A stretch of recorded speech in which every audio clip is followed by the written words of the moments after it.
Right, let's get into this. Because you are not going to believe the sheer audacity of this HOA, or the absolutely delightful way their little empire came crashing down around their ears. They tried to auction off my 100-acre ranch, the Bar M, a place that's been in my family for 3 generations, a slice of actual Texas heritage, all over a $50 fine for, and I kid you not, unapproved native wildflowers. Can you believe that? Drop a comment letting me know where you're watching from. Because this story gets so wild, you'll want to tell your friends. They were so busy drafting eviction notices for me, crowing about how they were going to sell my land out from under me.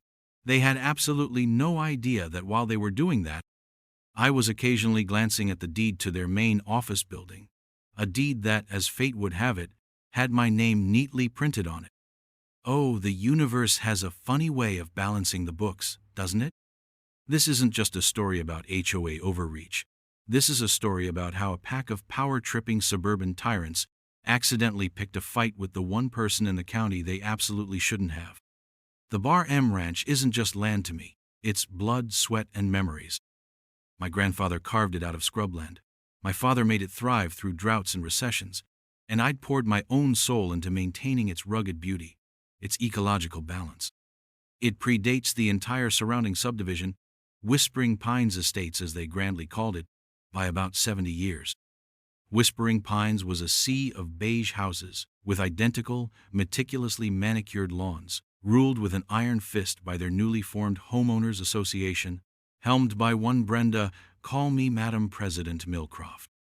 Brenda was a woman who looked like she gargled with lemon juice every morning, and whose fashion sense screamed aspirational dictator chic. Think ill-fitting, shoulder-padded blazers in shades of puce and taupe, usually paired with a sneer that could curdle milk. Her chariot of choice was a gleaming black Range Rover, the kind that's never seen a speck of mud, which she'd often park diagonally across 2 spots at the community clubhouse, as if daring lesser mortals to complain. The trouble started subtly, as these things often do. First, it was a polite yet firm letter about the length of the grass along the county road frontage that technically bordered their precious estates. My grass was, apparently, half an inch too rustic. I mowed it. Then it was a complaint about the dilapidated state of a century-old barbed wire fence on the far side of my property. A fence that was miles from any Whispering Pines home and served primarily as a perch for meadowlarks. I sent them a history of heritage fencing in Texas. They were not amused. But the real casus belli, the hill Brenda Millcroft was apparently willing to die on, was my wildflowers. Each spring, a section of my pasture near the main road explodes into a riot of Indian paintbrushes, bluebonnets, and evening primrose. It's a breathtaking natural spectacle, a haven for pollinators, and a damn sight prettier than the chemical green monoculture lawns that were the pride of Whispering Pines.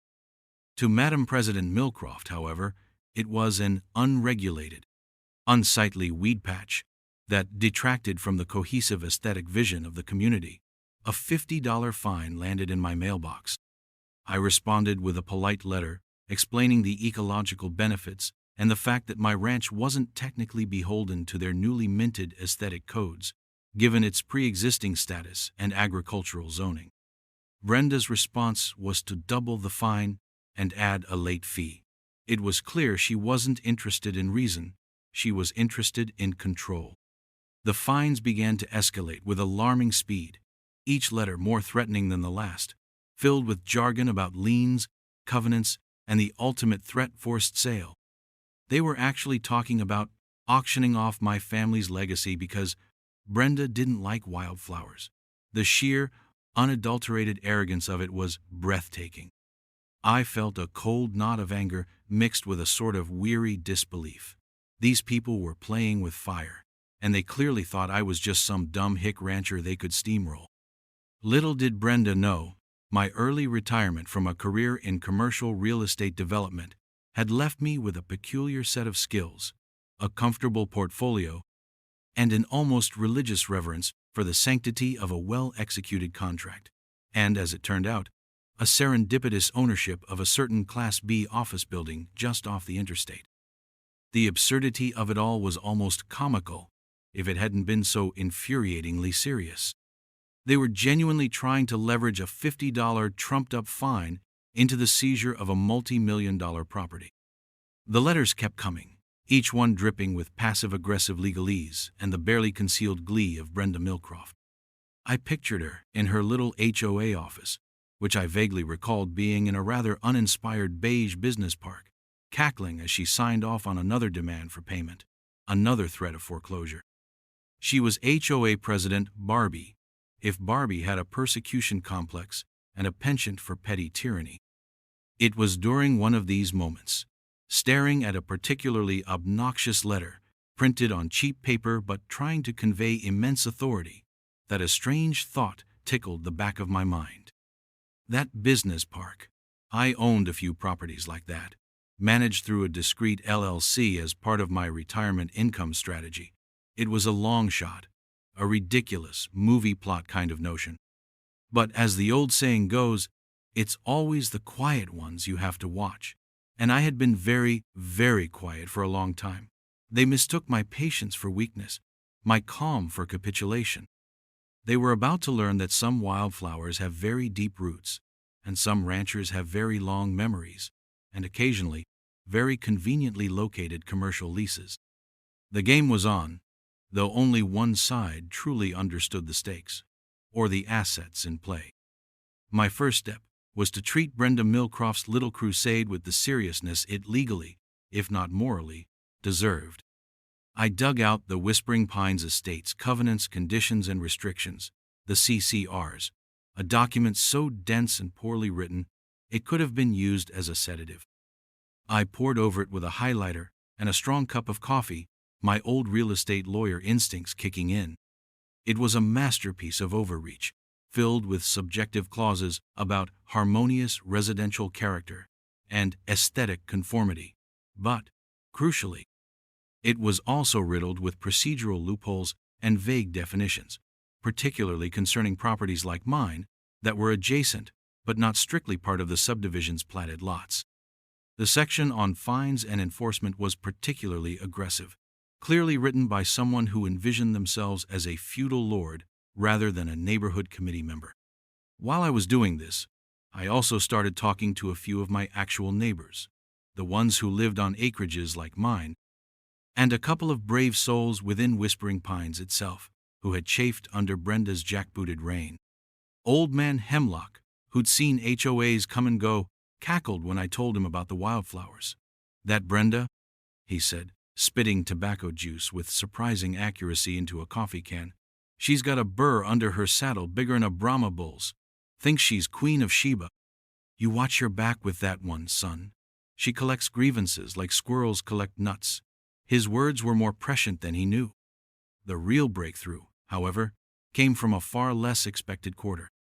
I was doing my quarterly review of my commercial property holdings, a task I usually find about as exciting as watching paint dry, but necessary for keeping the portfolio healthy. I manage these through Pathfinder Properties LLC, a deliberately unassuming name. As I scrolled through a spreadsheet detailing tenants, lease terms, and maintenance schedules, a particular address caught my eye. Suite 204, Ridgemont Plaza. Ridgemont Plaza. That name rang a very loud bell. Wasn't that the slightly tired-looking business park where Brenda Millcroft held court? Where the Whispering Pines HOA had its modest little office? My heart gave a little thump. I pulled up the lease agreement for Suite 204. Tenant, Whispering Pines Homeowners Association. Landlord, Pathfinder Properties, LLC. I leaned back in my chair, a slow grin spreading across my face. Well, well, well, Brenda. It seemed that while you were trying to take my home, you were paying rent to me. The irony was so thick, you could have spread it on toast. My grandfather always said, "Never wrestle with a pig. You both get dirty, and besides, the pig likes it." But he also said, "Always know where your ace is." And I had just found a beautiful, unexpected, and potentially game-changing ace up my sleeve. I immediately dove into the specifics of their lease. It was a standard 5-year commercial lease, with 2 years remaining. I scanned the payment history. Bingo. They were consistently late with their rent, usually by a week or two. Nothing egregious enough to trigger immediate default proceedings under normal circumstances, but definitely a pattern of tardiness. There was also a clause about maintaining the premises in good order, and another about not causing nuisance or disturbance to other tenants. I made a mental note to have a quiet chat with the dental practice in Suite 206 and the insurance agent in Suite 202. Had there been any overly loud, rant-filled HOA meetings bleeding through the thin walls? Any of Brenda's imperious parking jobs causing issues in the shared lot? The possibilities began to bloom, far more vibrant and satisfying than my poor, maligned wildflowers. While Brenda and her board were busy plotting the downfall of the Bar M Ranch, they were completely oblivious to the fact that their own operational base was under the control of their designated enemy. It was like a scene from a spy movie, only instead of microfilm and secret codes, it was overdue rent payments and poorly parked Range Rovers. The beauty of it was the sheer, delicious subtlety this knowledge afforded me. I didn't have to do anything immediately. I could let Brenda continue her little power trip, dig herself deeper into the hole of her own making. Every threatening letter she sent me regarding my ranch was now counterpointed in my mind by the image of her unwittingly signing a rent check payable to my LLC. The situation was almost too perfect. I started documenting everything meticulously. Every late payment from the HOA for their office was logged. Every over-the-top communication from Brenda regarding the ranch was filed away. I even discreetly took a few photos of her Range Rover splayed across multiple parking spots at Ridgemont Plaza, an infraction clearly violating the plaza's own rules, which, as landlord, I was entitled to enforce. My lawyer, a sharp, no-nonsense woman named Carol Albbright, who had helped me with several complex commercial deals in the past, listened to the whole saga with a barely suppressed smile. When I got to the part about owning their office building, she actually chuckled. "Well, that's what we call a material fact, isn't it?" she said, her eyes twinkling. Brenda Millcroft sounds like a classic petty tyrant.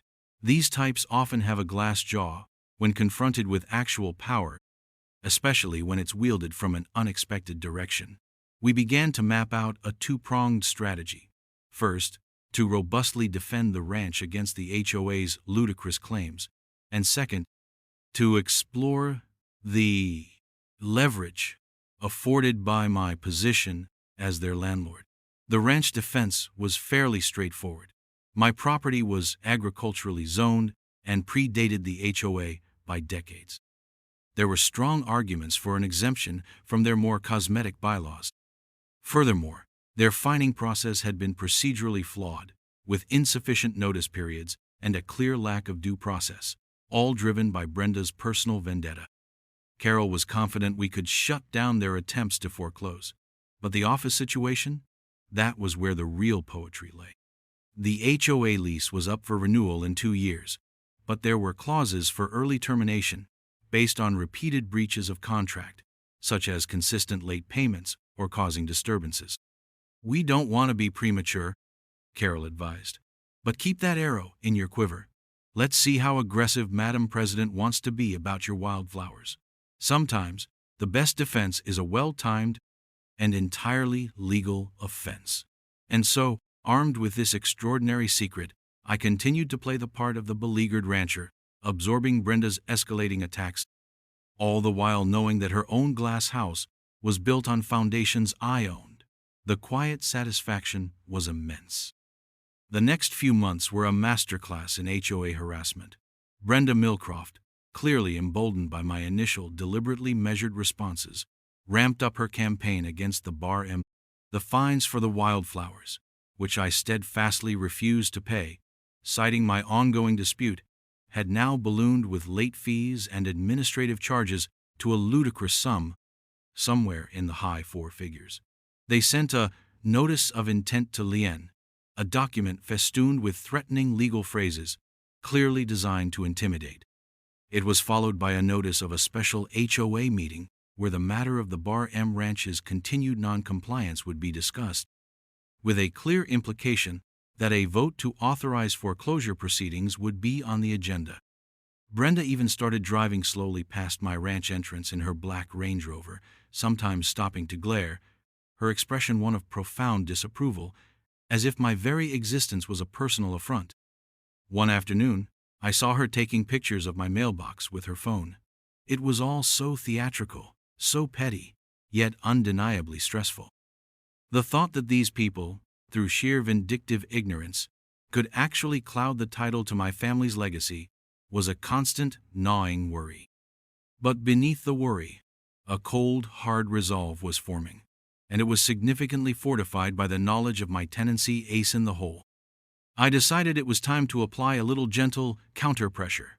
As Pathfinder Properties LLC, I instructed my property manager, a wonderfully discreet and efficient woman named Sarah Jenkins, who handled the day-to-day of my commercial holdings and was now privy to the delicious irony of the situation, to begin formally documenting the HOA's lease violations at Ridgemont Plaza.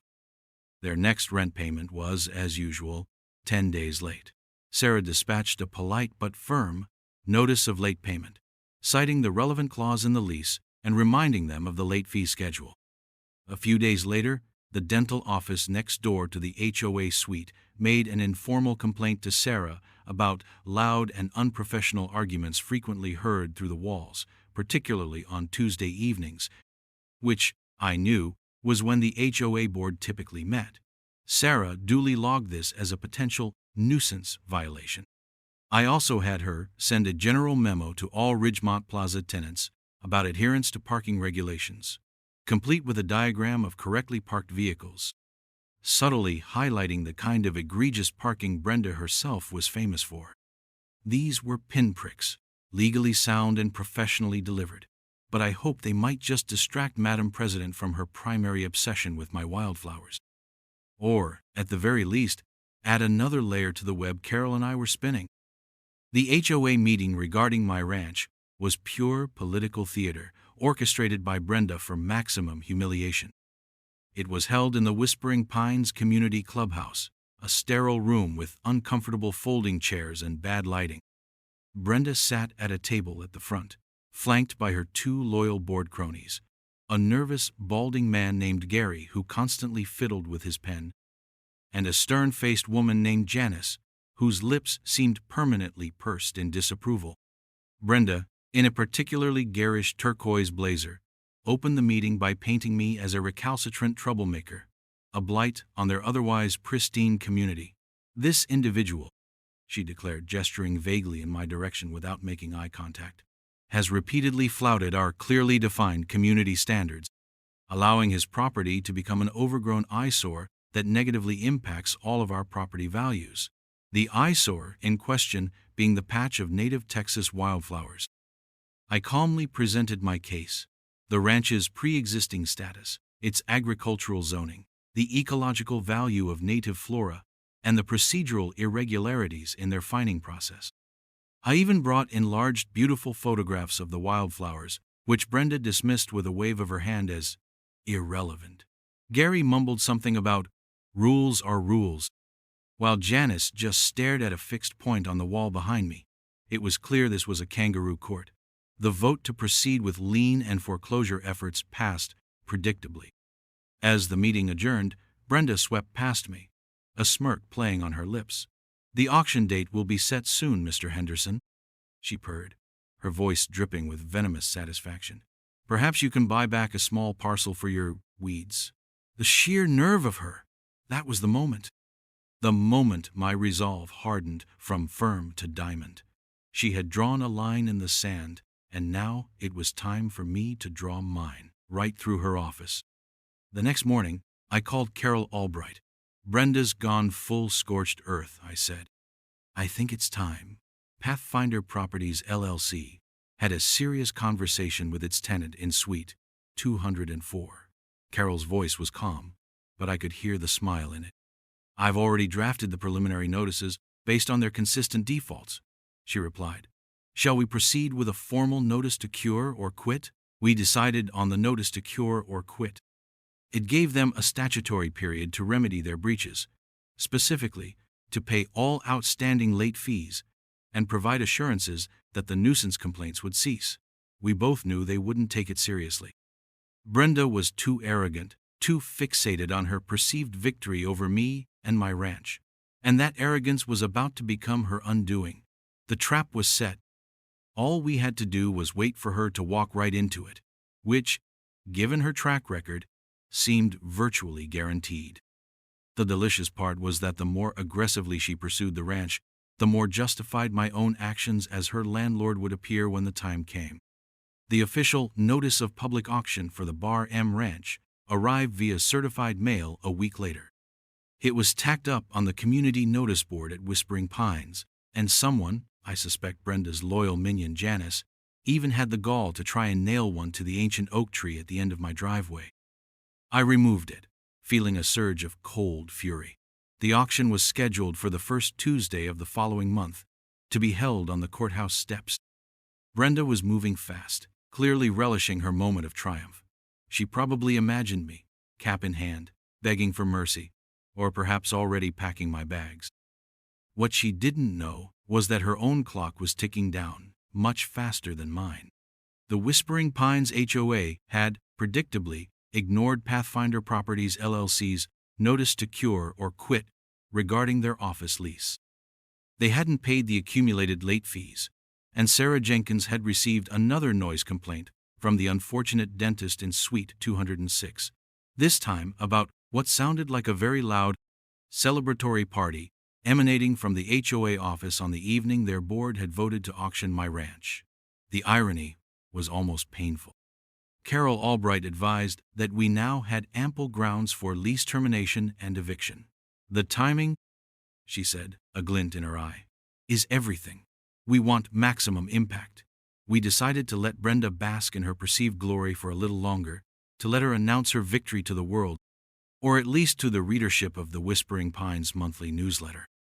The week before the scheduled auction of my ranch was when we made our move.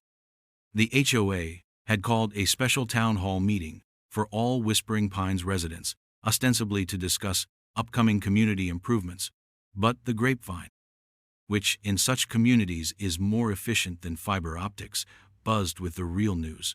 Brenda was going to formally announce the successful resolution of the Bar M Ranch issue and detail the auction process. She was, in essence, throwing herself a public victory party. It was scheduled for the Thursday evening before the Tuesday auction. Perfect. Carol Albbright and I prepared our own set of documents.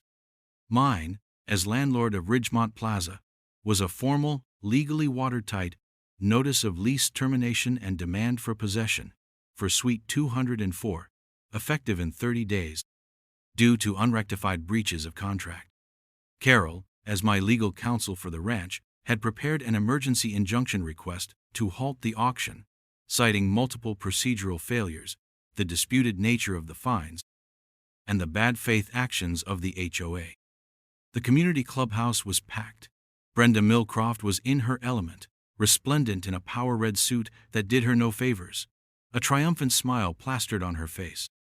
She began her speech with a saccharine tribute to community spirit and shared values, then transitioned smoothly into the unfortunate but necessary actions taken to preserve the aesthetic integrity and property values of Whispering Pines. She spoke of my ranch as if it were a cancerous growth they were bravely excising. And so, she announced, her voice swelling with self-importance, I am pleased to inform you that the lien has been perfected, and the public auction of the delinquent Henderson property is scheduled for next Tuesday. This will send a clear message that our community standards are not to be trifled with. A smattering of applause, mostly from Gary and Janice and a few of Brenda's known sycophants. I sat near the back, calm, my briefcase on my lap. As Brenda paused for dramatic effect, clearly expecting adulation, Carol Albbright stood up. She was an imposing figure, tall and impeccably dressed, radiating quiet authority. Madam President? Carol began, her voice clear and carrying easily through the suddenly quiet room. Miss Brenda Millcroft, before you continue with any further pronouncements regarding my client Mr. Henderson's property, or indeed any other HOA matters, you have a rather more pressing issue to address. Brenda stared, momentarily thrown. And who might you be? She asked. her tone laced with frost. "I am Carol Albbright, counsel for James Henderson." Carol replied smoothly. "And this," she said, stepping forward and placing a document squarely on the table in front of Brenda, "is a notice of lease termination for Suite 204, Ridgemont Plaza, currently occupied by the Whispering Pines Homeowners Association." A confused murmur rippled through the crowd. Brenda picked up the document, her eyes scanning it, her triumphant smile faltering. "What is this nonsense?" she stammered. "Ridgemont Plaza? That's our office?" "Indeed it is," Carol continued, her voice devoid of emotion. "And it appears the Whispering Pines HOA has been somewhat remiss in its obligations as a tenant. Consistent late payment of rent, unrectified noise complaints constituting a nuisance to other tenants, failure to respond to a formal notice to cure. All grounds for termination, as per Section 14, subsection B of your lease agreement." Brenda's face was rapidly changing color, from confident red to a blotchy purple. "Our lease? But who?" she sputtered. This was my cue. I stood up. "That would be me, Brenda," I said, my voice calm but carrying the weight of months of frustration. "Pathfinder Properties, LLC, your landlord? I own it. And frankly, you've been a terrible tenant." The silence in the room was absolute. You could have heard a pin drop on the industrial carpet. Brenda Millcroft looked as though she'd been struck by lightning. Her mouth opened and closed, but no sound came out. Gary, beside her, went pale. Janice's perpetually pursed lips tightened even further, if that were possible. You own?" Brenda finally managed, her voice a strangled whisper. "That's right," I affirmed. "And while you've been so very busy trying to illegally seize my family's ranch over some perfectly lovely wildflowers, you've been violating the terms of the lease for your own headquarters. So, as of today, your lease is terminated. You have 30 days to vacate Suite 204. Then Carol Albbright delivered the coup de grace.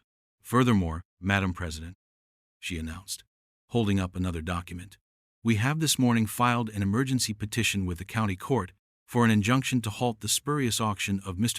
Henderson's ranch, citing gross procedural errors, abuse of authority, and demonstrable malice on the part of the HOA board. Given current developments, I suspect the judge will find our arguments rather compelling." The collective gasp from the audience was audible. Brenda sank into her chair, her red suit suddenly looking garish and deflated. The queen had been checkmated, in her own throne room, with her own rules, just not the ones she thought were in play. The immediate aftermath of that HOA meeting was, to put it mildly, chaotic. Brenda Millcroft looked like a stunned mullet, her face a mask of disbelief and sputtering rage. Her loyal board members, Gary and Janice, seemed to shrink in their seats, avoiding eye contact with anyone, especially me. The assembled residents of Whispering Pines Estates were abuzz. Whispers turned into outright exclamations of shock, and I saw more than a few suppressed smiles and knowing glances exchanged. The narrative had flipped so dramatically, so publicly, it was like watching a badly written play suddenly get a brilliant, unexpected plot twist. Brenda, predictably, tried to bluster. "This is an outrage, a trick.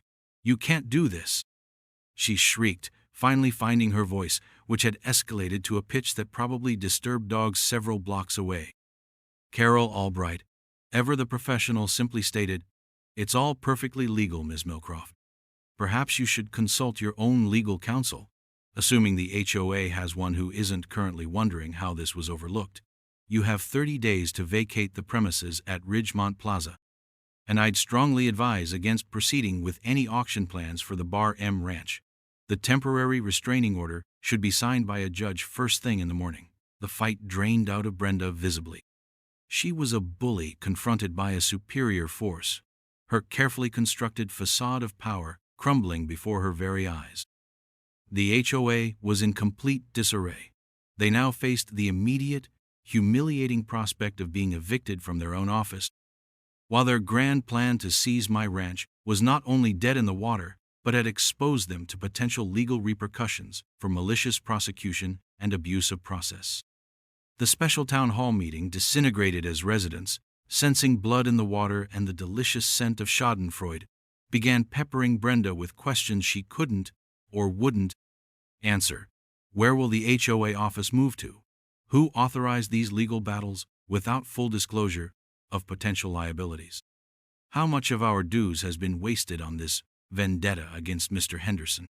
Brenda, for once, was speechless, eventually grabbing her oversized handbag and storming out of the clubhouse, Gary and Janice scurrying in her wake like chastened underlings. It was a beautiful sight. The eviction process for the HOA office proceeded exactly as legally prescribed. They had 30 days. For the first week, I think they were in denial. Then, as the deadline loomed, a battered moving truck, far less grand than Brenda's Range Rover, appeared outside Suite 204 at Ridgemont Plaza. I made it a point to be inspecting other units in the plaza that day, purely by coincidence, of course. Watching Brenda Millcroft, her face a thundercloud, directing two bored-looking movers as they carted out filing cabinets and sad-looking office plants, was a moment of profound, if quiet, satisfaction. She tried to take the custom blinds, arguing they were HOA property, until Sarah Jenkins politely pointed to the clause in the lease, stating all fixtures remained with the premises. Brenda threw what could only be described as a silent tantrum, her shoulders rigid with fury. With their leadership discredited and their operational base gone, the HOA's case against my ranch collapsed like a house of cards. Carol Albbright didn't even have to argue much for the injunction. The judge, having been briefed on the unusual interconnectedness of the situation, granted it almost immediately, with a rather stern warning to the HOA's hastily hired lawyer about frivolous litigation. Within a week, the HOA formally withdrew all claims, rescinded all fines, and sent a grudging one-sentence letter of apology for the misunderstanding regarding my wildflowers. The wildflowers, by the way, were already blooming again, a glorious, defiant splash of color against the landscape, entirely unbothered by human folly. As for Suite 204, Ridgemont Plaza, I had Sarah Jenkins get it professionally cleaned, gave it a fresh coat of neutral paint, and put it back on the market. It was leased within a month to a quiet accounting firm, much to the relief of the dentist in Suite 206. I even toyed with the idea of keeping the building just to deny any future incarnation of the Whispering Pines HOA a spot, but ultimately decided to sell Ridgemont Plaza entirely a few months later. The profit was nice, but the real dividend was the peace of mind, and the knowledge that I no longer had to be Brenda Millcroft's landlord, however indirectly. The fallout in Whispering Pines was considerable. Brenda Millcroft was forced to resign as HOA president. Her reign of terror brought to an ignominious end. The entire board followed suit. A special election was called, and a new, far more reasonable group of residents stepped up. People who were more interested in actual community building than in wielding petty power. The CCRs were reviewed, and many of the more draconian and subjective clauses were amended or removed. My ranch was left in peace.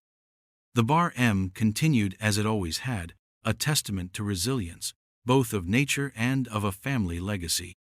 The story became something of a local legend, a cautionary tale about HOA overreach and the surprising ways karma can operate, especially when it has a well-funded LLC and a good lawyer on its side. For me, it was a stressful, infuriating, but ultimately deeply gratifying experience. It reaffirmed my belief in standing up for your rights, in meticulous preparation, and in the delightful irony that sometimes the biggest bullies trip over their own feet, especially when someone quietly moves a well-placed obstacle into their path. So, that's how I ended up effectively evicting my own HOA from their office while they were trying to take my ranch. What's the craziest HOA story you've ever heard, or the most ridiculous rule you've encountered? Let me know in the comments below. And if you enjoyed this tale of bureaucratic comeuppance, don't forget to like this video and subscribe for more stories of justice served, because believe me, I've got a few.